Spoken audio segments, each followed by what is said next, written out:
اور اپنی اولاد کو مفلسی کے خوف سے قتل نہ کرنا، کیونکہ ان کو اور تم کو ہم ہی رزق دیتے ہیں۔ کچھ شک نہیں کہ ان کا مار ڈالنا بڑا سخت گناہ ہے، اور زنا کے پاس بھی نہ جانا کہ وہ بے حیائی ہے اور بری راہ ہے۔ اور جس جاندار کا مارنا اللہ نے حرام کیا ہے اسے قتل نہ کرنا مگر جائز طور پر، یعنی بفتوائے شریعت۔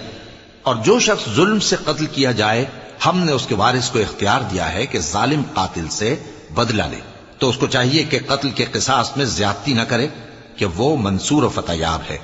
اور یتیم کے مال کے پاس بھی نہ پھٹکنا مگر ایسے طریق سے کہ بہت بہتر ہو، یہاں تک کہ وہ جوانی کو پہنچ جائے۔ اور عہد کو پورا کرو کہ عہد کے بارے میں ضرور پرسش ہوگی۔ اور جب کوئی چیز ناپ کر دینے لگو تو پیمانہ پورا بھرا کرو، اور جب تول کر دو تو ترازو سیدھی رکھ کر تولا کرو۔ یہ بہت اچھی بات